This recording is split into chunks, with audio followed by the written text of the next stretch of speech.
Muy buenos días, queridos hermanos y hermanas. Dios les bendiga. Feliz lunes, feliz inicio de semana laboral para muchos de nosotros. Hoy es lunes 28 de marzo del 2022. Gracias a Dios, estamos más cerca de nuestra graduación como alumnos del Seminario Bíblico Argentino de la Iglesia de Dios.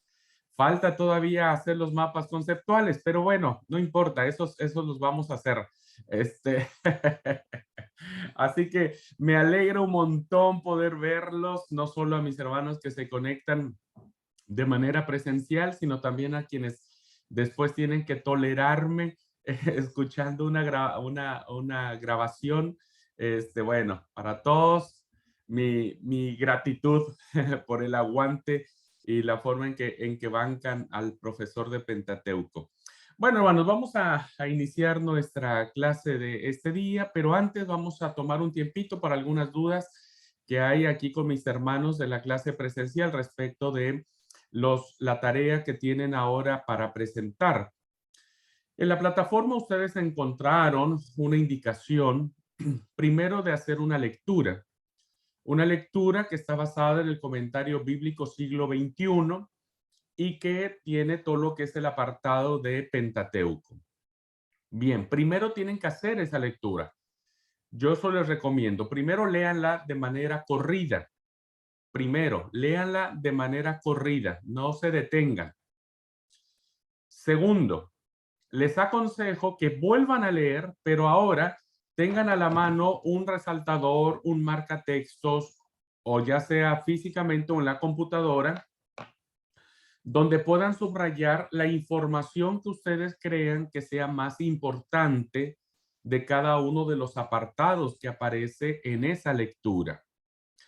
Eh, la lectura viene de manera ordenada o sistematizada en los libros del Génesis, Éxodo, Levítico, Número, Deuteronomio, y luego entra a abordar un aspecto interesante respecto de la autoría del Pentateuco.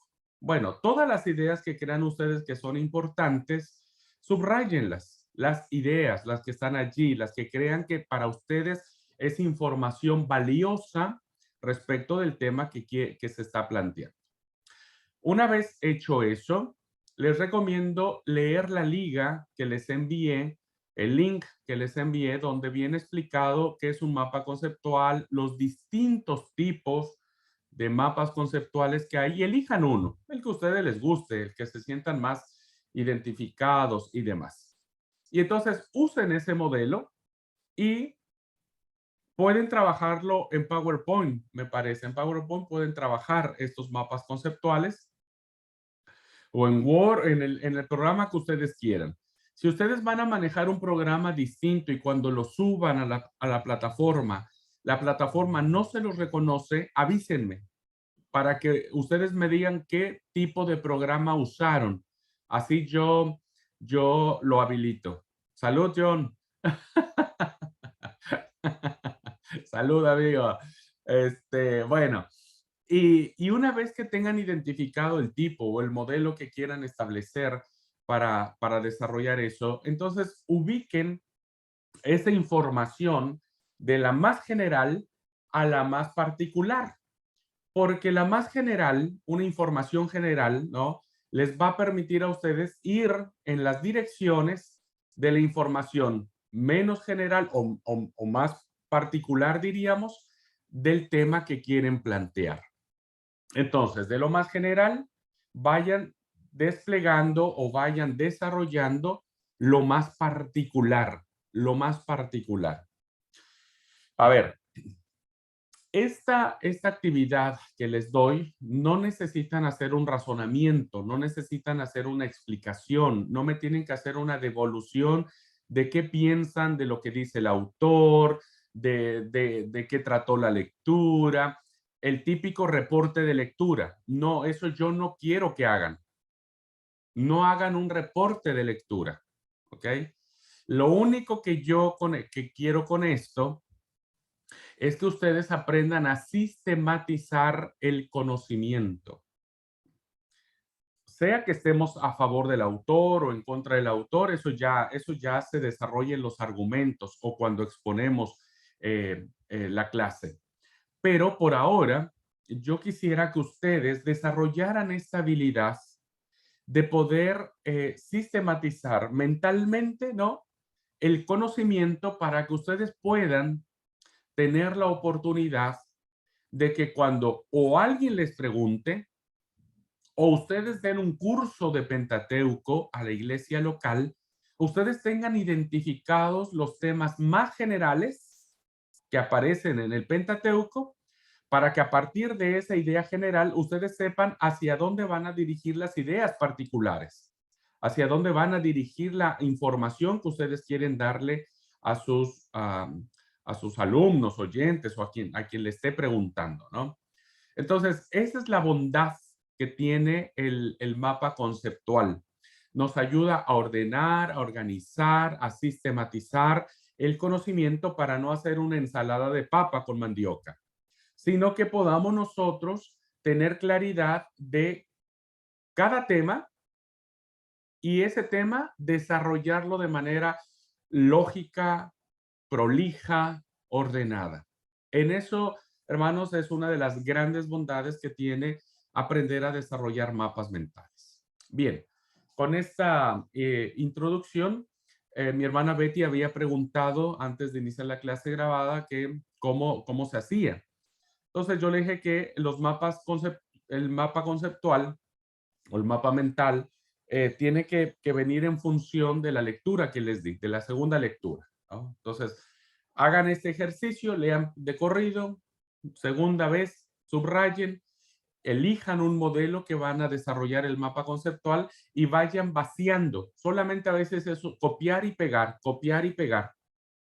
Pero no se trata copiar todo el texto y meterlo. Son frases, son conceptos, son ideas fundamentales que cuando ustedes las tengan que desarrollar, no, quien los lea no tenga que leer todo lo que ustedes leyeron, sino que solamente tenga que leer esas ideas generales. ¿Ok?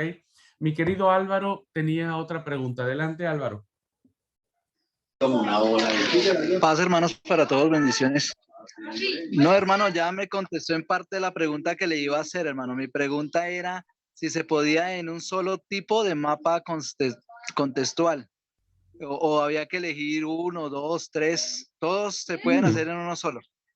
No, esa es libertad de ustedes, hermanos. Si quieren seguir un solo modelo, metan el modelo para cada uno. Y si quieren elegir varios, estaría bueno elegir varios, porque bueno, así ya ustedes van como identificando cuál se les hace más fácil. Pero tienen esa libertad. Vale, hermano, muchas gracias. Dios lo bendiga. De nada, amigo mío, de nada. ¿Alguien más tiene problemas con la tarea de la lectura? Dice el único problema que tengo, pastor, es hacer la tarea. De ahí en fuera todo está bien. Bueno, de a poquito tenemos que ir subiendo un poco, esforzándonos, ¿no? Exigiéndonos un poquitito, porque yo quiero que ustedes sean alumnos de calidad. Quiero que ustedes estén preparados para cualquier situación. Yo no quiero alumnos que estén allí, que sí, que no sé cuándo. No. Yo quiero alumnos que cuando salgan digan, mapa conceptual, ¿cómo no? Le vamos a hacer un mapa conceptual. Un resumen. Un reporte de lectura, un sermón, vamos a hacer un sermón. ¿Vamos a dar una clase? Vamos a dar una clase. ¿Sos el director del seminario? Soy el director o la directora del seminario. Bueno, listo, ya está. Eso quiero, man. ¿Ok? Así es que el último consejo que les doy, encomiéndense a la gracia del Señor, pidan sabiduría a Él y bueno, traten de no copiarle a nadie. Desarróllenlo ustedes. Esfuércense un poquitito y seguramente les saldrá muy bien. ¿Ok? Cualquier duda, seguimos en las clases. Mándenme un mensajito. Con todo gusto les puedo ayudar, pero es muy importante que lean el link que les envíe una información muy valiosa para poder llevar a cabo este trabajo. ¿Ok? Bueno, ¿alguna otra pregunta? ¿Comentarios sobre la tarea? Los que están viendo la grabación también no tienen oportunidad de hacerlo en vivo, pero por favor escriban o manden un mensajito a su servidor y trataré de darles orientación. No puedo hacerles la tarea, pero sí trataré de darles una orientación. Y seguramente en alguna clase yo voy a hacer un mapa conceptual para que ustedes más o menos tengan una idea de cómo es, ¿no es cierto? Como un ejemplo. Así que bueno, todos vamos a trabajar para hacerlo. Ustedes y yo también. Yo voy a hacer igual. No en esta materia, en la que viene. Ya todos dicen, ¿ya para qué queremos? Queremos ahora. Muy bien. Pues vamos a iniciar entonces la clase.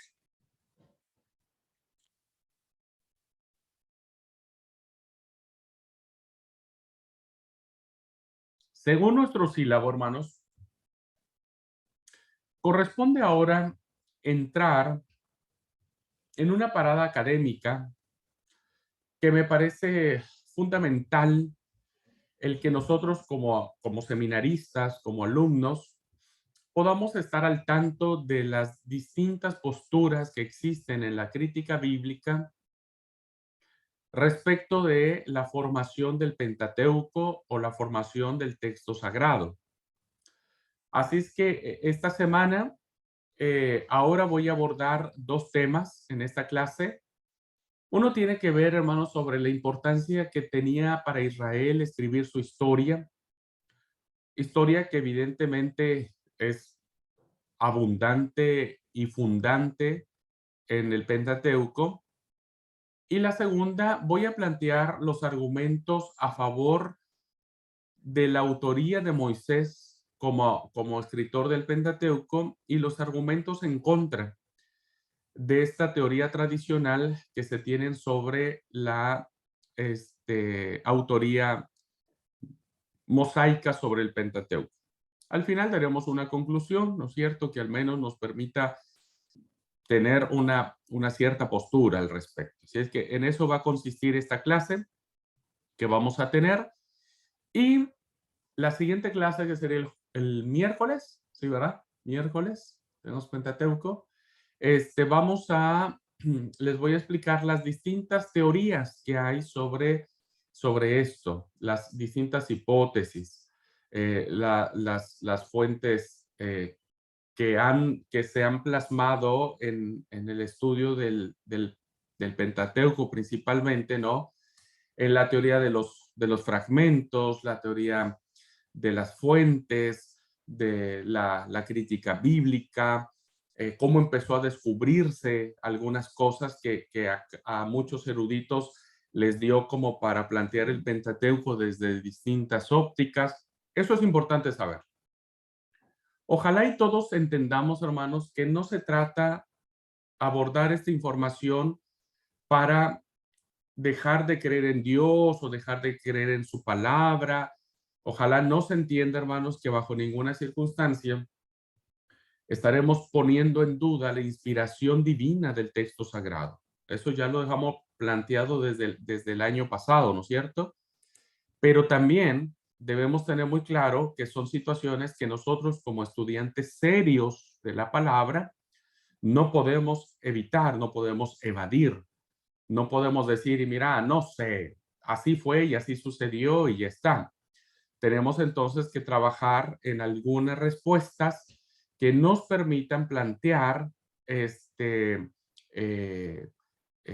opciones válidas, espirituales, inspiracionales sobre estas posturas. Así es que esta semana haremos esta parada académica. Vamos a ver algunos autores, vamos a ver algunas situaciones, ¿no es cierto? Y la próxima semana estaremos hablando de pasajes selectos del Pentateuco para darles a ustedes más o menos una idea de cómo abordar las distintas historias que aparecen en él. Y en la última semana estaremos abordando solamente, creo que nos va a alcanzar, no, sí, vamos a lograr todavía ver el tema de la pieza literaria de la historia de Abel y de Caín. Muy bien, y más o menos estaríamos terminando nuestro abordaje muy general, muy rápido, muy acelerado de nuestra incursión por el Pentateuco. Bueno, Antes de compartir la pantalla para presentar la clase, quiero decirles que entonces, hasta este momento de nuestro recorrido, hemos hecho un acercamiento general acerca de los distintos temas que el Pentateuco nos presenta. Es muy importante, hermanos, que las dos lecturas que les di, tanto de Konings como del comentario bíblico del siglo, del mundo hispano del siglo XXI, es muy importante que no suelten esa lectura. Repítanla, reléanla. Son lecturas que se complementan, evidentemente, como todo lo que hacen autores distintos. En algunos puntos van a coincidir los autores por la información que ambos poseen. En algunos van a separarse, pero me parece que en ambos casos las lecturas, no hay un posicionamiento muy férreo o muy fundamentalista por parte de los autores, sino que más en este apartado se plantan este, en mostrarnos las historias, los temas, las situaciones que se vivieron en este periodo. El comentario, sí, el comentario ya forma como un concepto, porque bueno, es eso, un comentario bíblico, tiene que comentar el punto de vista. Pero aún así creo que me parece muy ortodoxo el comentario de siglo XXI. Entonces tenemos ya, hermanos, los hechos fundantes, la creación, la pareja, la caída, las rupturas que se dan, los pasajes de los patriarcas, Abraham, Isaac, Jacob, la importancia que tiene la historia de José, que después nos ubicará en Egipto, donde dará inicio el Éxodo, ¿no? Como una forma poderosa de libertad, de libertad. Este, nos hemos situado ya a las faldas del monte Sinaí, donde se suscita algo sumamente importante, que es la alianza, el pacto que Dios hace con el pueblo y que el pueblo acepta los términos con que Dios le provee. Bueno, tenemos en medio el manual cultual que tiene que ver con todos los rituales y que básicamente su importancia para la fe cristiana en estos tiempos no son los ritos, no son los sacrificios. La importancia que tiene el libro de Levítico para la fe cristiana hoy es la santidad de Jehová. Y esta santidad es la que va a reflejar el libro de Levítico en todas sus manifestaciones. Bueno, emprendemos el camino del Sinaí por el desierto hasta los valles a la ribera del río Jordán, en los valles de Moab. Y bueno, ese recorrido de 40 años, aun cuando el texto solamente nos habla del primero y del último año, tiene que ver con los sucesos que se suscitaron en el desierto. Y ya vimos, hermanos, que el desierto representa para la fe cristiana hoy ese lugar de purificación, que lo mismo pasó Israel. Purificación, ¿no? Proceso de santificación que nos prepara para poseer la tierra prometida. Y el Deuteronomio nos sitúa entonces en lo que es el cuerpo legal. Moisés necesita repetir a esta nueva generación el pacto que sus padres hicieron con Jehová. Moisés necesita repetirle al pueblo que no tienen que olvidar quién lo sacó, por eso hace una segunda ley. Moisés, en sus largos discursos que el escritor pone en sus labios, le dice al pueblo cómo tiene que comportarse una vez que pase el río Jordán y posea la tierra prometida. Y termina este gran libro, maravilloso por cierto, con la muerte del gran libertador de Moisés. Termina allí, ¿no es cierto?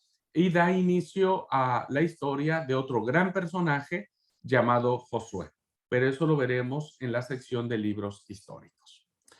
Bien, una vez que ya tenemos más o menos, hermanos, en la mente todos estos grandes temas y estas grandes situaciones, vamos a centrarnos ahora en esta parada académica respecto de por qué Israel escribe su historia, qué importancia tenía la historia para Israel. Voy a compartir la pantalla y vamos a charlar sobre esto.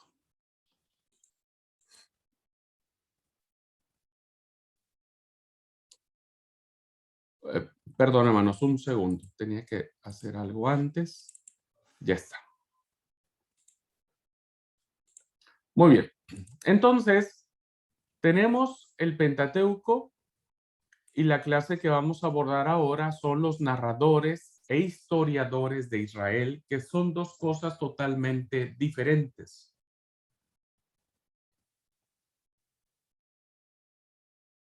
Es cierto que los narradores narran o cuentan historias, pero en función de lo que ha sucedido en el texto sagrado, hermanos, tenemos que hacer una clara diferencia al respecto.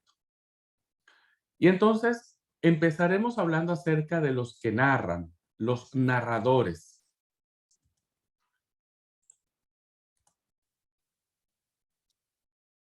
Y usando un poco la imaginación, ¿no? Usando un poco la imaginación, diríamos que quizá fue una noche de frío junto al fuego cuando comenzó a contarse la historia de Israel. Primero los ancianos, los más viejos, diríamos, que empezaron a recordar las andanzas, las peripecias, las historias de los antepasados famosos que durante el devenir del tiempo en el imaginario colectivo ellos fueron rescatando, ¿no?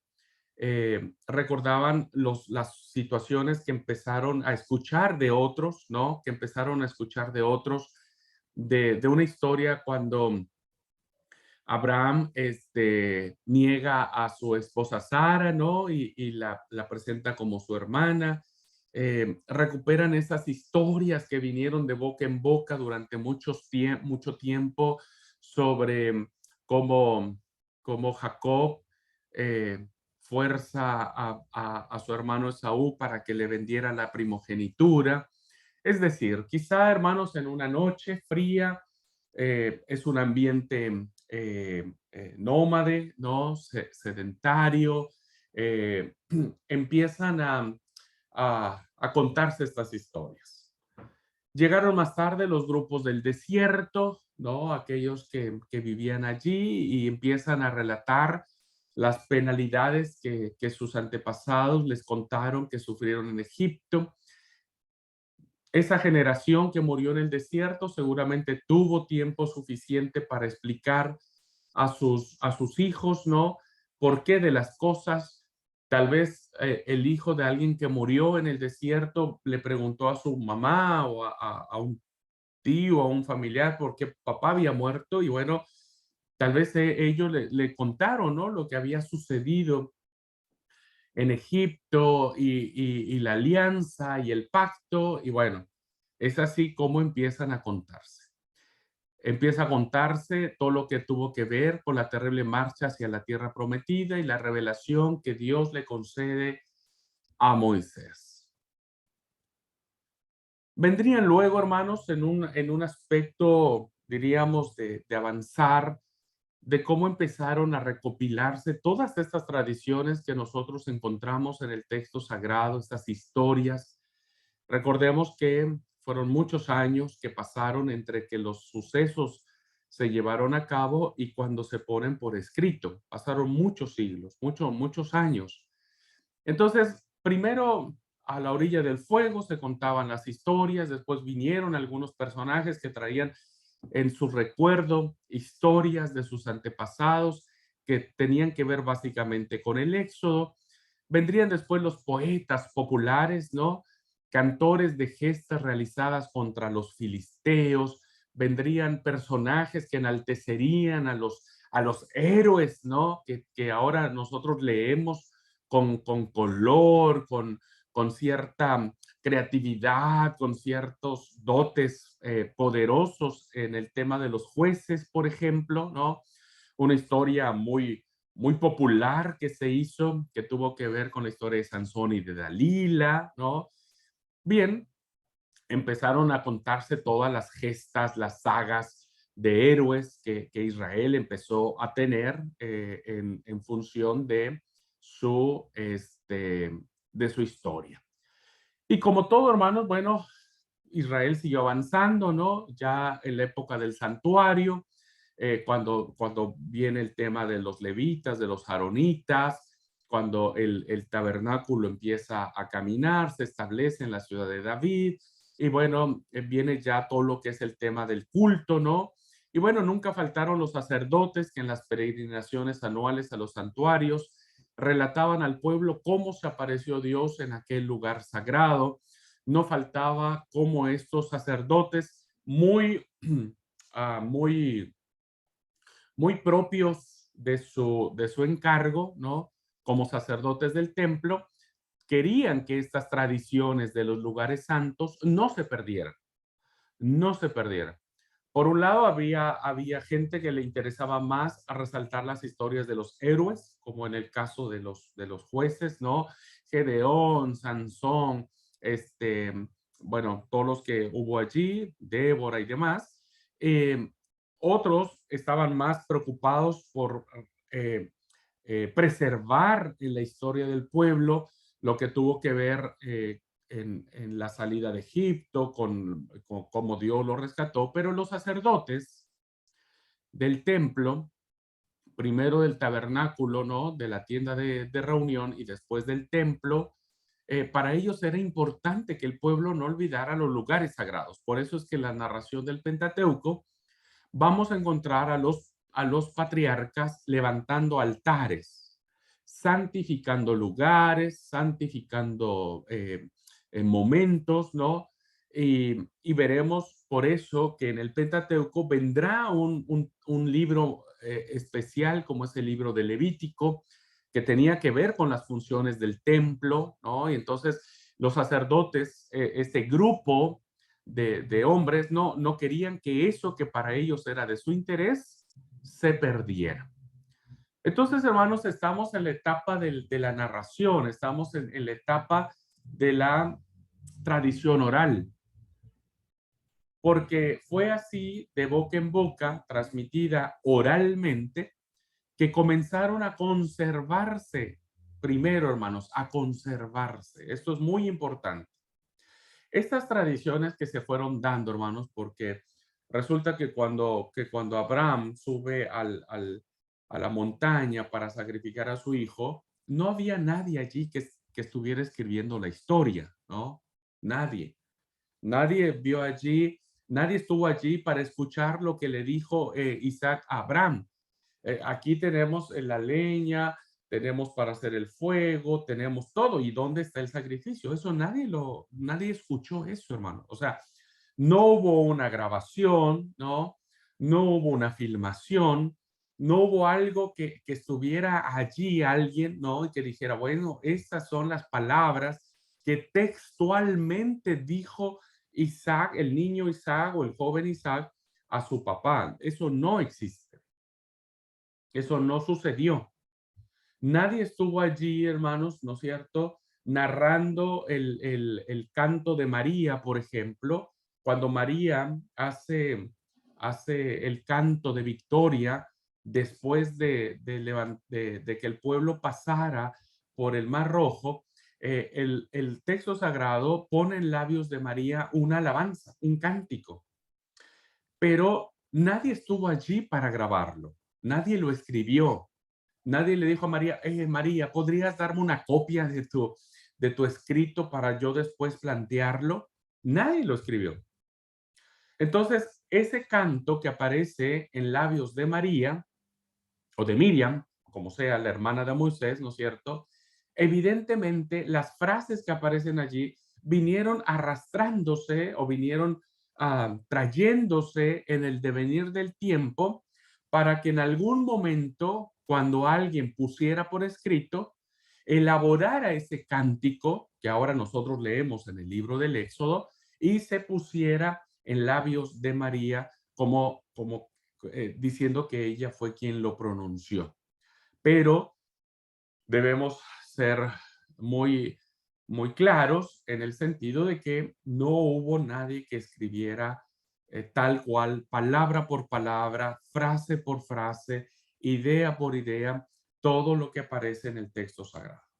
Entonces, esta tradición oral, que seguramente fue guiada por el Espíritu Santo para mantenerse en su fidelidad o lo más cercano a la fidelidad del propósito que Dios tenía para revelar su palabra, debemos saber que la primera intención que tenía Israel era conservar esas tradiciones. No querían que se perdieran.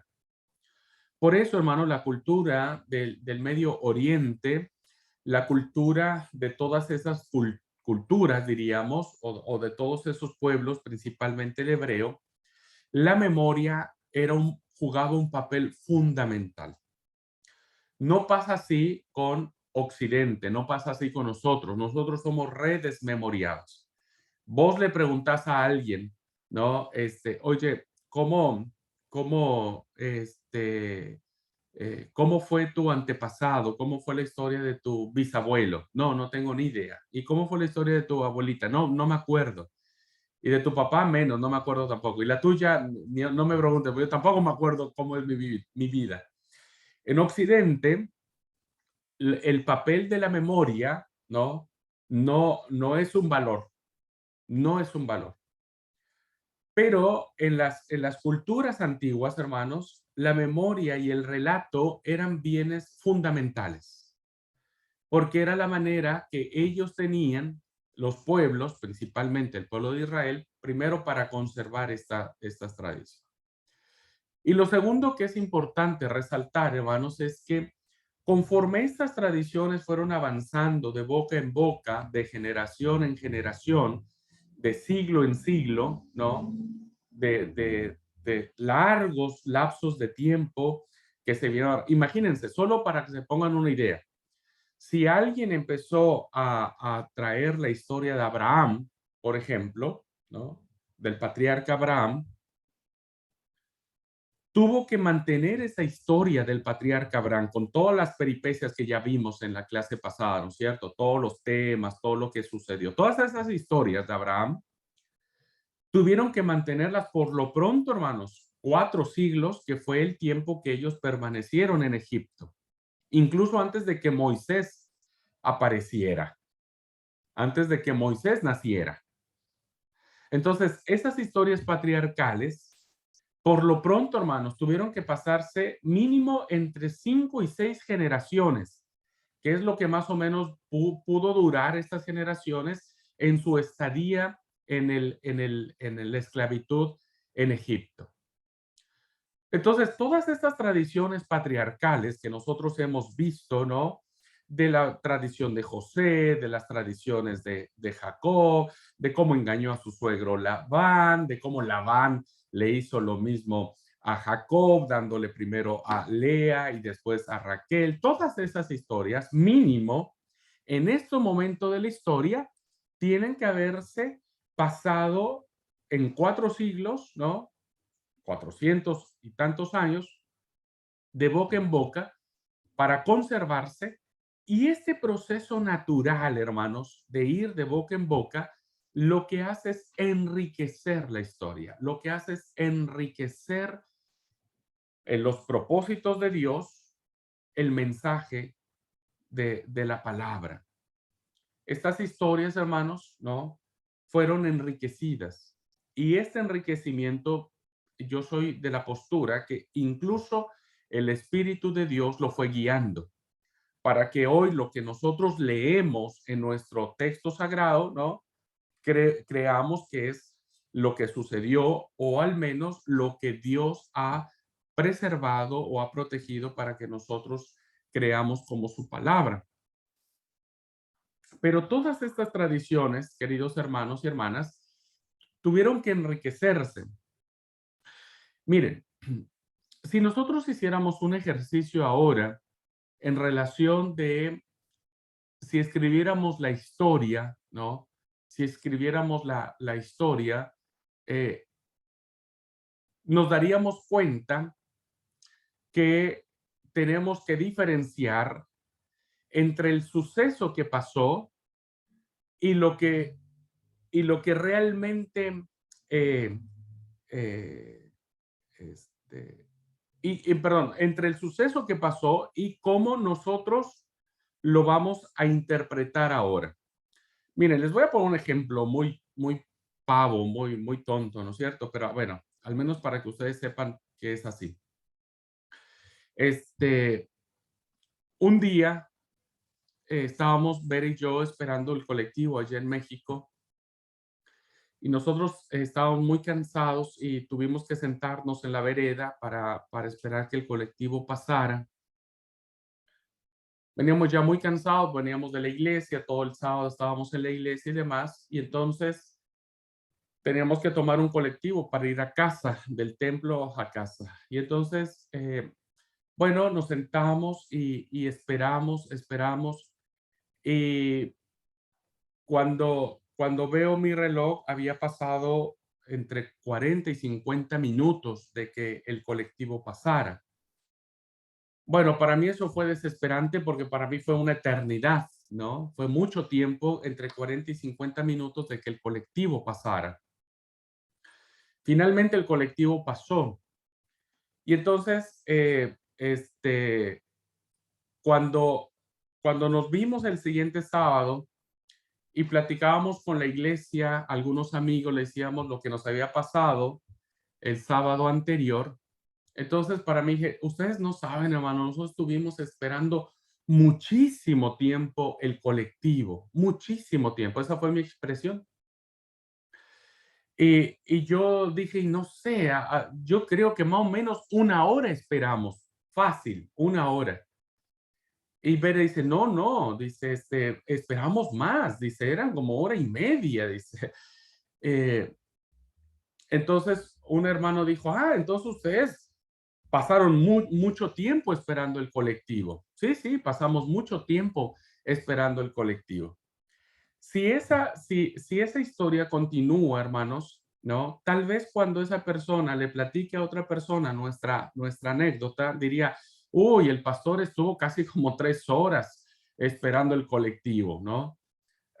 Y el otro, cuando le platica ahora, le dice, ay, no, vos no sabes, el pastor dice, un día estuvo esperando casi mediodía el colectivo, porque dice que fue muchísimo el tiempo que él esperó que llegara el colectivo.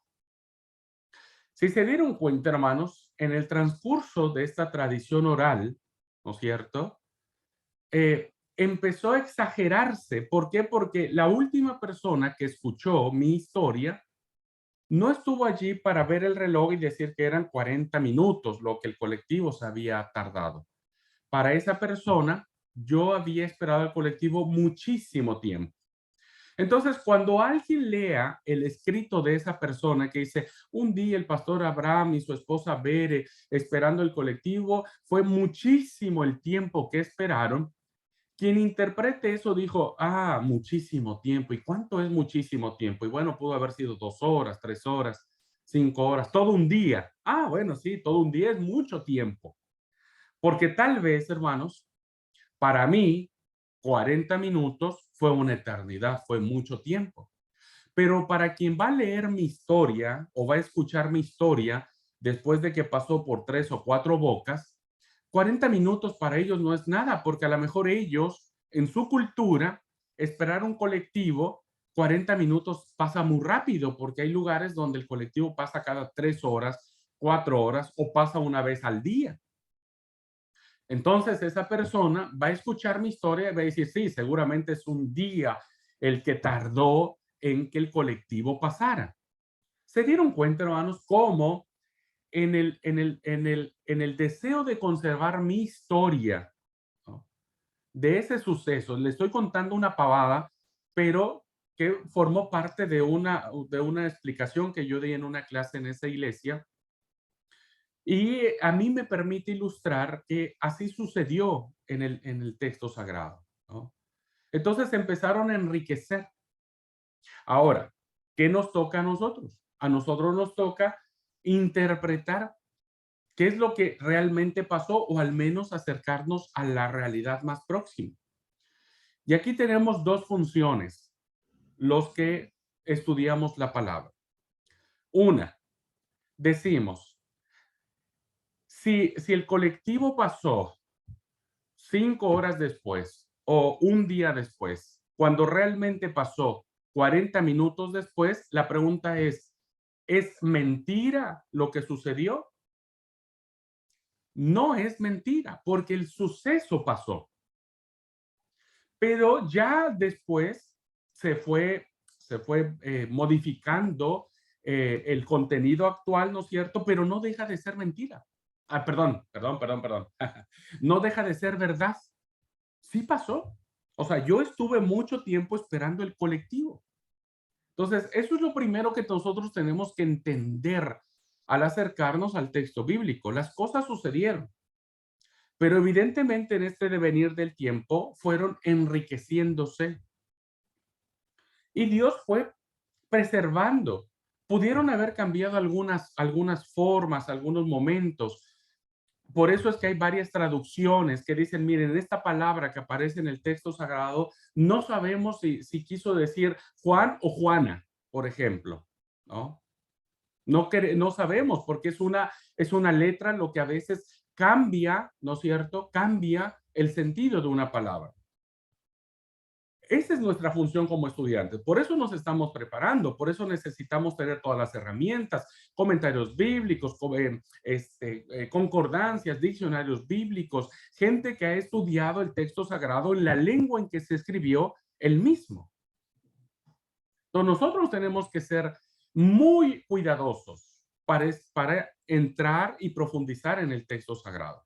Pero bajo ninguna circunstancia nosotros podríamos afirmar que lo que pasó con Abraham es una mentira. No lo podríamos decir, eso no. Sucedió la historia de Moisés, sucedió toda la historia del Sinaí, sucedió que estaban en las estepas de Moab, sucedió. Ahora, nos toca a nosotros ir descubriendo cómo se hizo. Entonces, este punto era muy importante, hermanos, porque la tradición oral jugó un papel fundamental en recuperar, en ir conservando estas tradiciones y sobre todo enriqueciéndolas con un fin teológico, con un fin del pueblo, con un fin de identidad, con un fin de santidad, con el fin que ustedes crean. Pero cualquiera que sea el caso, fueron todos inspirados por el Señor. Dios fue cuidando que su palabra, hermanos, se preservara en función del propósito que él tenía. Ahora, no fue hasta el siglo X antes de Cristo cuando surge una clase más culta. Fíjense, 10 siglos después.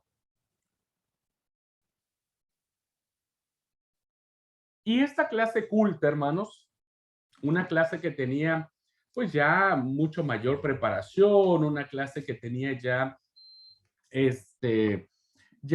había sido influenciada por los diversos avances y conocimientos que se tenían en aquellos tiempos. Bueno, ya en el pueblo de Israel nace una generación mucho más refinada en cuanto a la escritura.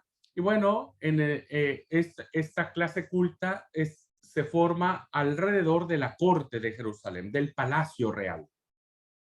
Del palacio real.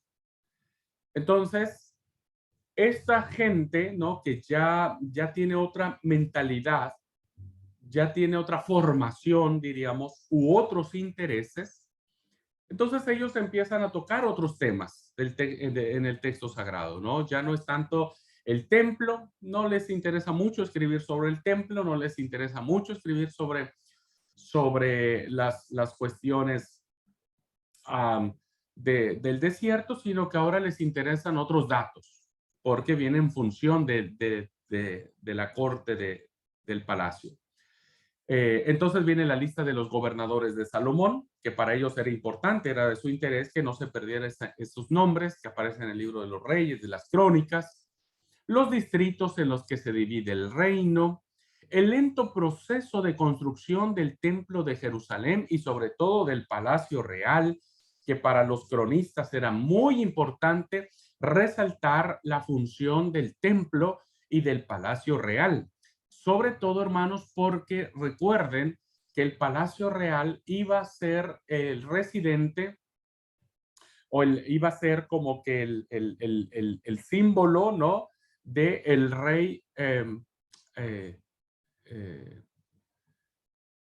el rey um, mesiánico, no, pero yo lo que quería decir es que el Palacio Real se iba a convertir en el símbolo que los descendientes de los habitantes, de los reyes que iban a habitar el Palacio Real, iban a venir directamente hasta el Mesías. Por eso es muy importante para el cronista, ¿no?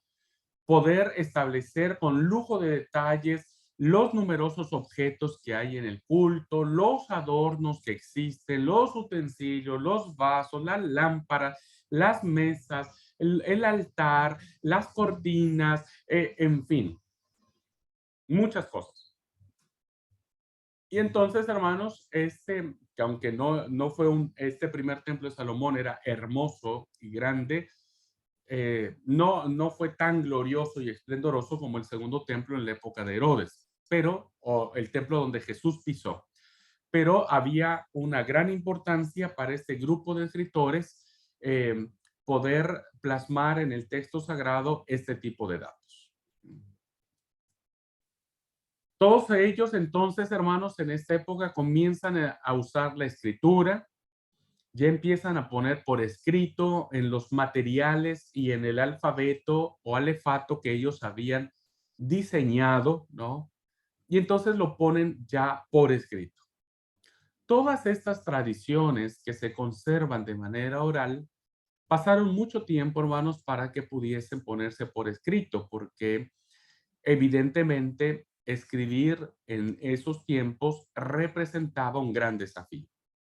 No eran nuestros tiempos, hermanos. No había computadoras, no había fotocopiadoras, no había máquinas de impresión, no había bolígrafos o viromes. En el desierto no hay tinta, en el desierto no hay animales suficientes como para poder hacer los pergaminos, no hay suficiente bambú en el desierto para hacer papiro, no hay suficiente tinta para escribir lo que nosotros, el Pentateuco es un libro enorme, grandísimo, o sea, para nosotros es muy pequeñito porque está escrito en letra chiquitita en ambas hojas, pero si lo escribimos así como antes se escribía, iba a ser un rollo enorme y hacer copia de ese rollo a mano y escribir. Entonces, quiero decirles que pasó mucho tiempo hasta que todas estas tradiciones pudieron ponerse por escrito. No quieren que datos tan importantes se pierdan con el paso del tiempo. Para ellos es muy importante conservarlos y harán todo el esfuerzo posible. Usarán una rigurosidad, hermanos, increíble. Los escribas, los que van a ser los encargados de poner por escrito las tradiciones de todo lo que hemos visto en el Pentateuco, serán tan estrictos. Contarán las letras, santificarán el nombre de Dios. Si algún escrito resultaba deficiente, no se usaba ese escrito. Eran escritos tan santos, tan puros, ¿no es cierto?, que después de escribir tenían que lavarse las manos, porque se le conoce como los escritos que manchaban las manos de sangre, porque eran escritos tan santos, tan importantes, que sentían, ¿no?, que sus manos se sentían tan impuras que por eso ellos tenían que lavarse las manos para que esa santidad del texto sagrado no se perdiera. Entonces, no olvidemos de vista este punto, hermanos, que a ustedes les va a servir muchísimo para cuando quieran interpretar un texto o quieran hacer la exégesis de un texto. Ustedes tienen que considerar todos estos aspectos para poder llegar al fondo de la idea que quiere decirnos el texto sagrado. Ahora, primero vemos, hermanos, los narradores, cómo los narradores están y los historiadores que ya ponen por escrito todo lo que les he dicho. Ya Esos historiadores ya lo escriben. Cuando hablamos de la historia de Israel, hermanos, quiero decirles que los historiadores bíblicos no tienen ningún parecido a un historiador moderno. Los historiadores modernos, hermanos, basan su autenticidad o su veracidad como escritores en redactar o relatar los hechos históricos que sucedieron, que realmente sucedieron, ¿no? Y entonces siempre se esfuerzan por escribir la historia de manera lo más acercada a la realidad como dato histórico. Los historiadores sagrados, hermanos, no tenían esa función. No estaban influenciados por el método de investigación, no estaban influenciados por la cultura griega, porque ni existía en aquel tiempo, no estaban influenciados por patrones, ¿no? de científicos, arqueológicos, paleontológicos, de geografía. No, no, ellos no tenían esa formación. Su intención era otra. Entonces, no confundamos nunca un historiador moderno con los historiadores bíblicos. Por eso las historias que aparecen en el texto sagrado, hermanos, puede ser que algunas no concuerden con lo histórico, no concuerde con algunas cosas, ¿no? Pero era porque al escritor no le importaban esos datos, hermanos, no, ni siquiera se puso a pensar que algún día sus escritos iban a ponerse bajo la lupa de científicos tan rigurosos como los tenemos hoy en el siglo XXI. Para ellos era algo, había cosas más importantes que esas, mucho más importantes. ¿Por qué los israelitas concedieron tanta importancia para contar la historia? Y bueno, tengo algunas respuestas. Primero, porque la historia es para Israel el lugar del encuentro con Dios. Esto es un término teológico, hermanos. Israel va a interpretar la intervención de Dios en la historia. Y entonces, el Dios que vamos a encontrar en el texto sagrado es un Dios que se mueve en el devenir de la historia. No es un Dios que termina en una mentira, en una fábula o en un cántico pagano, sino más bien es un Dios que se va a mover en la historia y en todas las ocasiones se va a mover por encima de la historia. Entonces, la historia para Israel es fundamental porque va a ser la forma en que ellos van a demostrar que Dios es el único Dios. Oye, oh Israel, Jehová nuestro Dios, Jehová uno es ser, el ser. Es lo mismo que encontramos en el Éxodo. Yo soy el que soy. Uno es el ser, la esencia, lo que significa Jehová, Yahvé, Dios, Jehová Dios.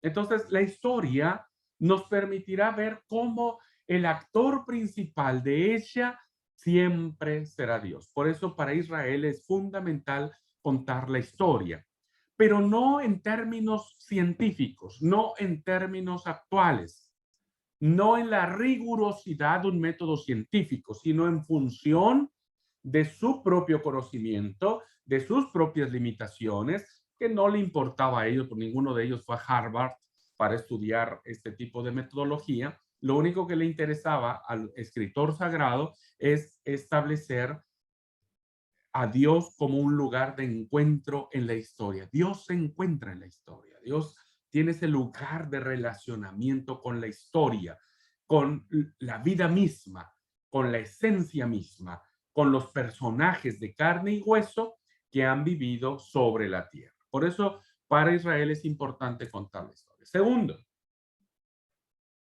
¿por qué los israelitas concedieron tanta importancia en contar la historia? Porque la fe de este pueblo, hermanos, La fe de Israel no se basa en mitos atemporales, es decir, en mitos que se pierden en el tiempo, en leyendas, ¿no? En historias construidas a partir de imaginaciones colectivas. La fe de Israel, hermanos, no se basa en esas situaciones que sí eran los dioses de la antigüedad, de las culturas paganas, ¿no es cierto?, que terminaban perdiéndose, que un dios tenía que crear a otro dios para mantenerse en el tiempo y que tenían que tener un montón de acciones para que las divinidades no se perdieran. La fe de Israel, hermanos, no se basa en mitos atemporales, ajenas al espacio y al tiempo que nos rodea. No es una realidad distante, irreal.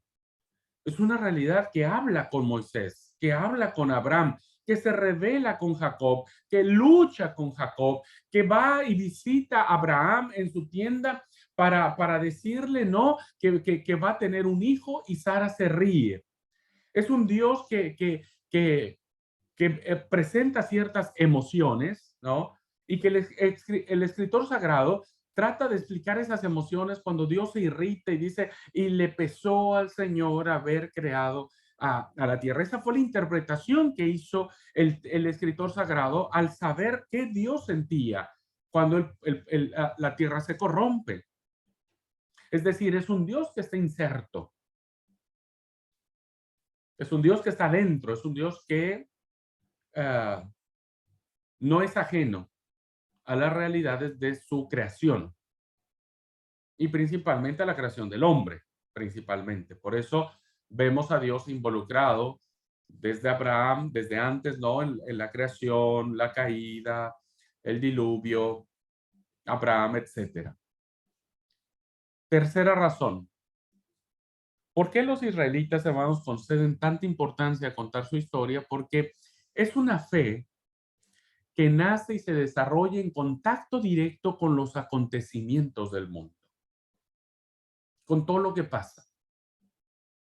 A través de ellos, de estos acontecimientos, Dios revela su amor, su perdón, su interés por el hombre, su afán de justicia, sus deseos y planes con respecto a la humanidad. Es un Dios que vemos muy activo, que juega un papel importante, principal. Y en todo lo que sucede, ¿no? Siempre vemos a un Dios que va a revelar su amor. Construye un arca para salvar al fiel Noé. Hace un pacto en un arco iris. Escucha el clamor del pueblo y le dice a Moisés, he escuchado las oraciones de mi pueblo y he estado atento a las oraciones de mi pueblo y he escuchado el clamor de ellos. Por eso te envío a vos para que lo saques, ¿no? Es un Dios, hermanos, que muestra su perdón y lo muestra de manera constante, aun cuando Israel ha quebrantado su pacto. Se muestra como interesado siempre en el hombre, en sus necesidades. Dejará el hombre a su padre y a su madre y se unirá a su mujer y los dos serán una sola carne. Está interesado por los afectos del hombre. No es bueno que el hombre esté solo. Su afán de justicia, claro. No, nadie puede en las leyes de santidad, ¿no es cierto? La ley de la herencia tiene que ser una ley que la justicia esté presente, ¿no? Sus deseos y planes de la humanidad. Y bueno, vemos en el texto sagrado que Dios siempre ha querido salvar, por eso siempre Dios da una segunda oportunidad a su pueblo. Y levanta una nueva generación en el desierto para que sean ellos quienes conquisten la tierra prometida y sean los herederos de la promesa que Él le dio a sus padres, a sus antepasados. Muy bien, entonces es una fe que nace y se desarrolla en contacto con todo lo que pasa en el mundo. Por eso Israel cuenta la historia y la cuenta de esta manera como nosotros la leemos. Y finalmente, hermanos, ¿por qué los israelitas consideran tanta importancia en contar la historia? Porque no es una revelación que cae del cielo, hermanos. No es algo que uno dijo Dios, bueno, les voy a grabar en una cinta todo lo que tienen que decir y la cinta va a iniciar, va a comenzar diciendo, en el principio creó Dios los cielos y la tierra estaba desordenada y vacía, y el Espíritu de Dios se movía sobre ta. No es Dios quien grabó eso, ¿no es cierto? O lo escribió en algún lado y se lo dio a Moisés o a quien sea para que ya nada más la gente lo leyera. No es una revelación que, aun cuando muchos piensan que así pudo haber sido, pero siendo muy serios, no es así. No es una revelación que cae del cielo perfectamente esbozada y concretada en todos sus pormenores de una vez y para siempre. Dios se va a revelar, hermanos, poco a poco, paso a paso, no a través de un libro, sino a lo largo de toda una vida. El texto sagrado solamente es una ventana muy, a veces pequeñita, donde podemos recién vislumbrar la gloria de Dios, recién poder vislumbrar. Entonces, el texto sagrado, hermanos, tampoco nos va a revelar la totalidad de Dios, porque entonces ya Dios estaría encerrado en un libro de 66 libros para los protestantes y 72, perdón, para los católicos. O solo 5 libros para los samaritanos, porque ellos tienen solamente el Pentateuco samaritano, ¿no? O habrá otros que tendrán otros libros y entonces diramos, bueno, no sé, pues, para nosotros los 66 libros es palabra de Dios y pensaríamos que para nosotros ya Dios está encerrado o está descrito o está ya conceptualizado en estos 66 libros. No, bajo ninguna circunstancia. Bajo ninguna circunstancia. Porque el texto sagrado, hermanos, es solamente una ventana, a veces, insisto, muy pequeñita, donde nos permite vislumbrar la gloria de Dios en nuestra mentalidad, a nuestra forma, a nuestras limitaciones. Dios es mucho más. Por eso, lo que nosotros vemos en el texto sagrado es que Dios va a ir revelándose paso a paso. Y algunas historias del texto sagrado, veremos leyes muy bárbaras, muy crueles, diríamos, como las leyes de la guerra que aparecen en el Deuteronomio, pero que después irán desapareciendo y no serán más. Y el hecho de que aparezcan en el texto sagrado es porque el escritor quiere dejar constancia, ¿no? De que eso sucedió, o de que eso se hacía, o de que eso se quería hacer, ¿no? Pero después, la fe del pueblo fue ampliándose, comprendiendo, y entonces empezaron a hablar acerca del amor, y entonces empezaron a ver el perdón, la gracia, etcétera, etcétera. Por eso es que hoy nosotros a un hijo que es rebelde, a un hijo que es cabeza dura, a un hijo que es un tiro al aire, nadie hoy agarra un montón de piedras y lo lapida o lo mata a pedradas, ¿no? Nadie lo hace ahora. ¿Por qué? Porque la revelación de Dios ha sido de manera progresiva, paso a paso, no a través solo del texto sagrado, sino a través de toda la vida. Porque aun cuando nosotros ahora, siglo XXI, no escribimos más texto sagrado, no hay más inspiración divina para escribir, Dios sigue presente en nuestra vida y lo vamos descubriendo en esa revelación y lo vamos entendiendo. Y es un Dios que sigue en contacto con los acontecimientos del mundo. Pero para Israel era muy importante eso, hermano. Por eso es que a veces uno lee el texto y uno lo lee tan literal, ¿no? Que pasa por alto lo que había como bien preciado en los historiadores o en los narradores de Israel respecto de cómo ellos entendían a Dios, de cómo lo entendían.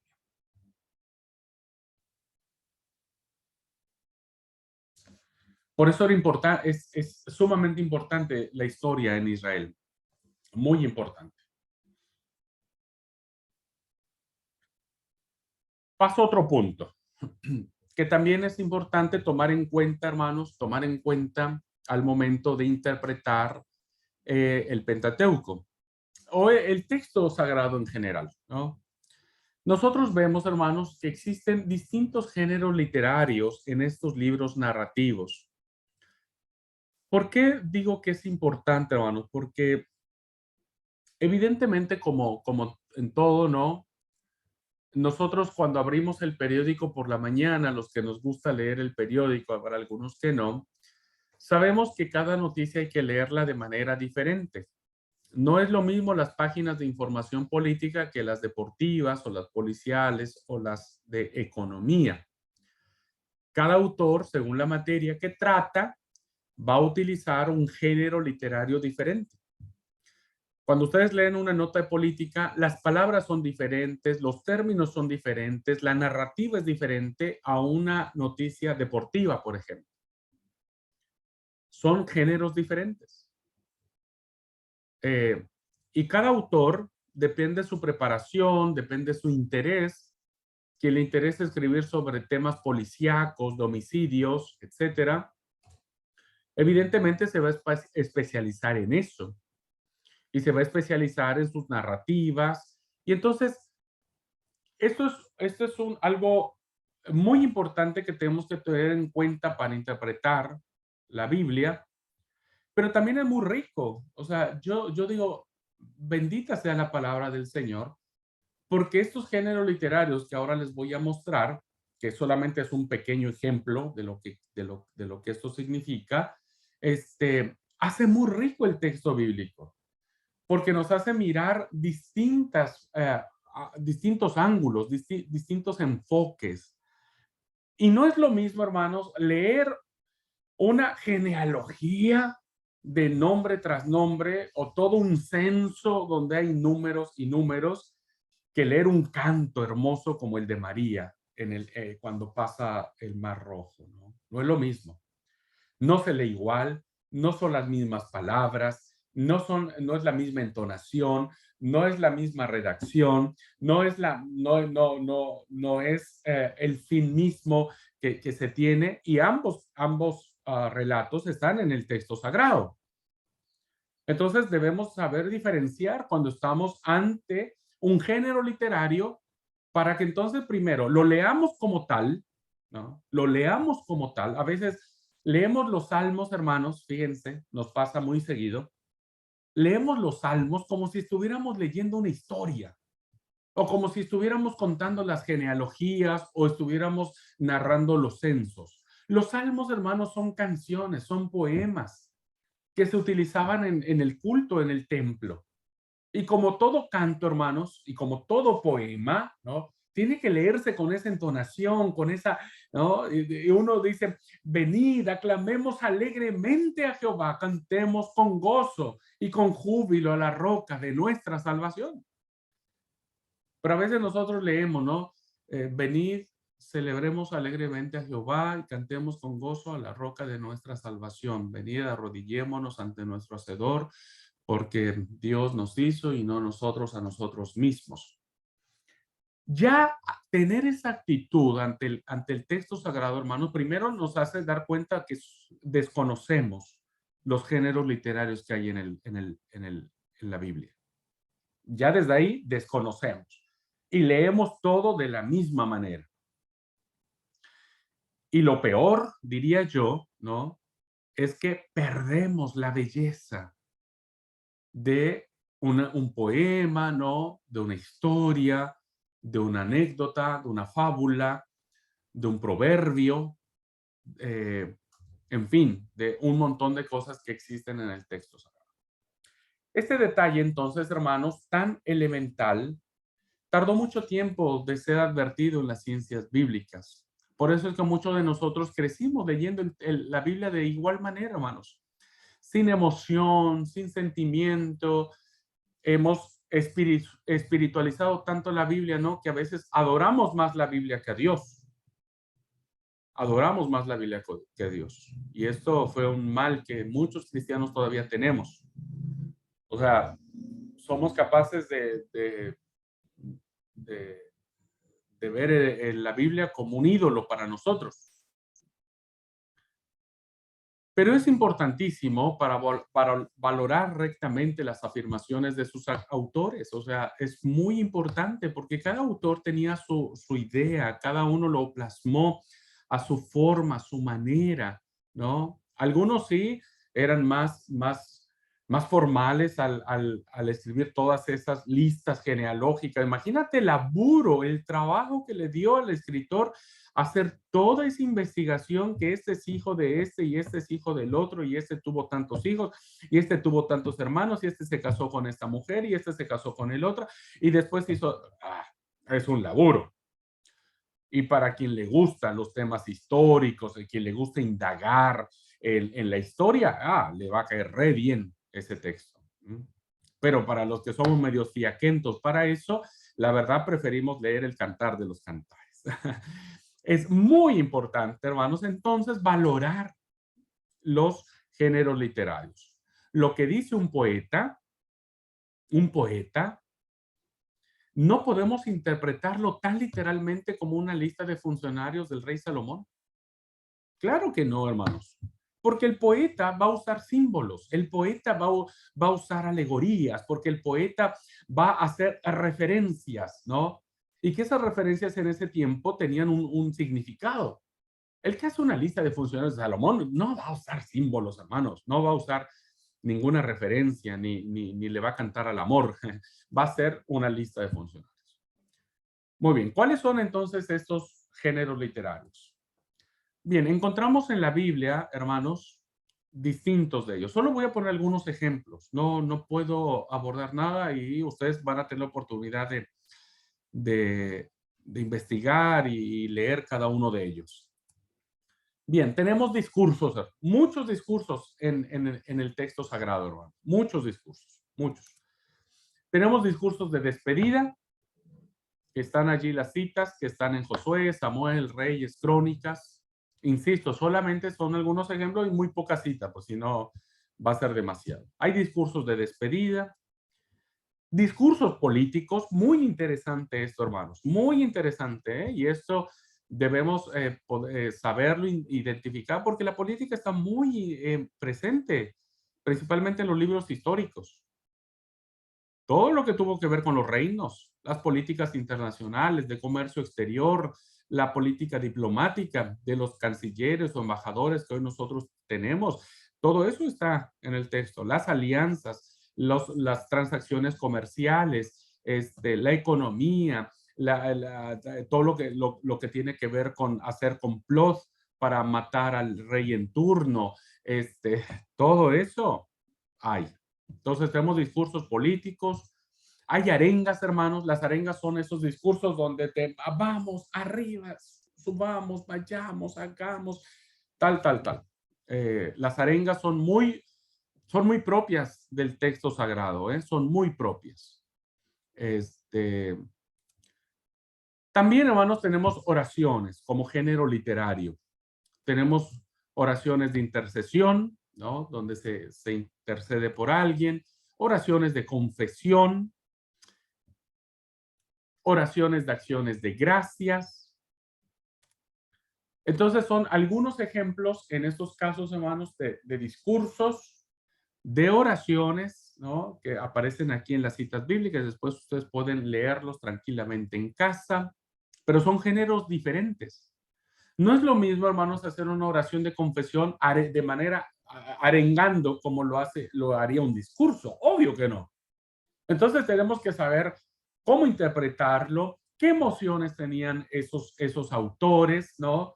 ¿Cuál era la situación que ellos vivían internamente, etcétera? No es lo mismo un discurso político que tenía que ver con funciones de la función pública, ¿no?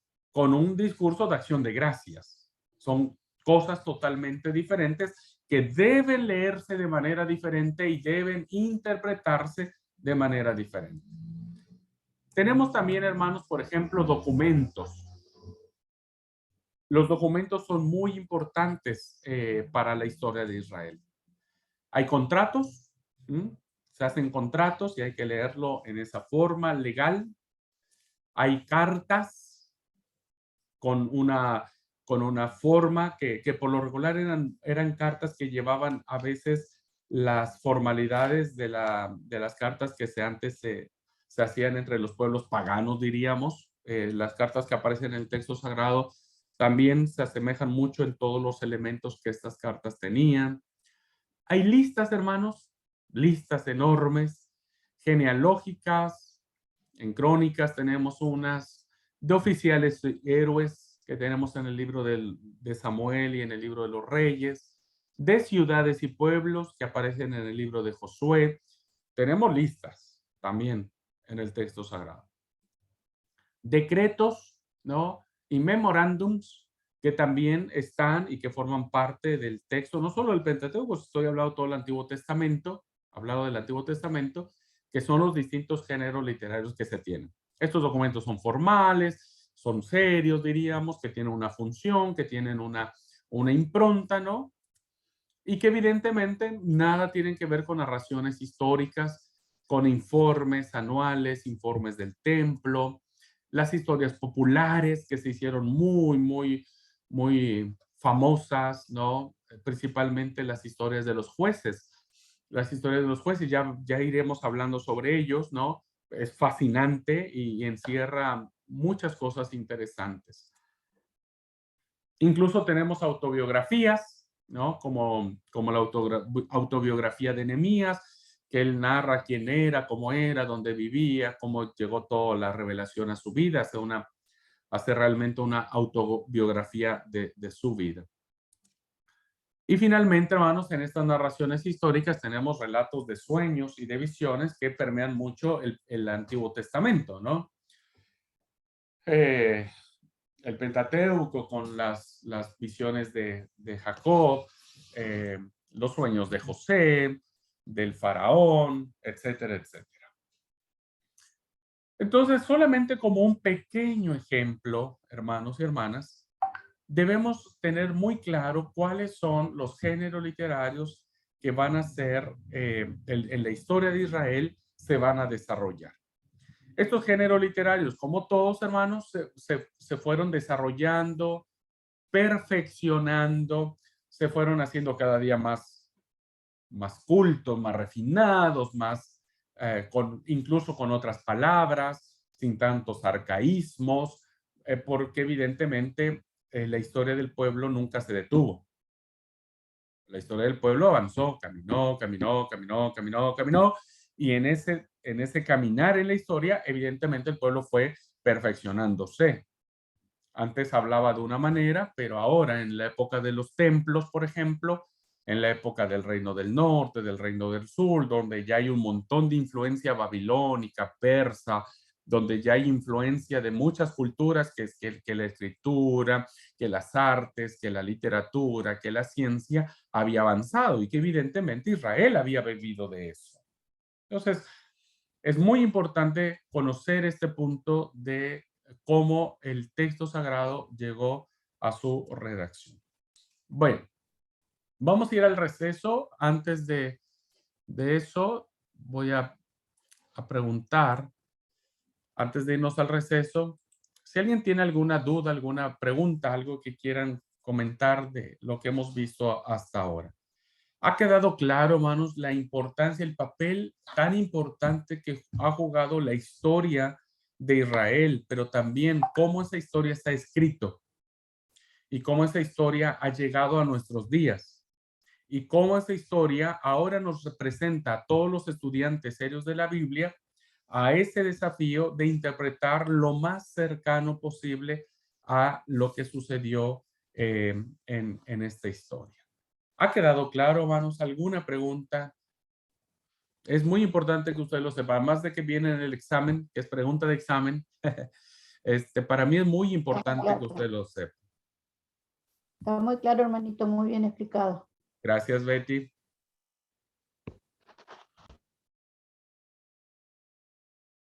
Bueno, pasa dos cosas, hermanos. O yo soy un buen profesor, o ustedes son unos buenos alumnos.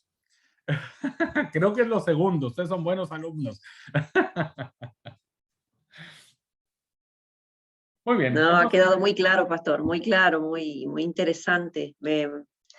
me pareció muy interesante la parte de que cada cosa se tiene que leer como de lo que se trata, ¿no? Me gustó esa parte, ¿no? Porque yo cuando le digo, bueno, que hay que leer con actitud la Biblia, pues bueno, si es un salmo, leer como si fuera un cántico, un salmo, ¿no? Y si es me gustó mucho, apoyo porque, bueno, yo lo estoy como implementando y por eso lo veo muy interesante, que tiene mucho que ver cómo uno lee lo que lee.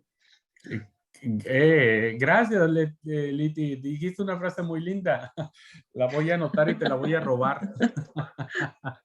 ¿Cómo no? Es muy importante entender lo que uno lee y la forma en cómo uno lo lee. Y pasa lo mismo en el texto sagrado. A veces nosotros leemos por leer. No sé si les pasa, hermano. Leemos por leer, leemos sin detenernos y decir, a ver, esta pieza que estoy leyendo es literaria.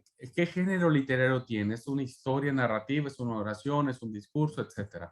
Es muy importante desarrollar eso si queremos ser estudiantes serios de la palabra de Dios. Bien, si no hay pregunta alguna, vamos a ir al receso y volvemos para afrontar esta pregunta que ha hecho mucho revuelo respecto de quién escribió el Pentateuco.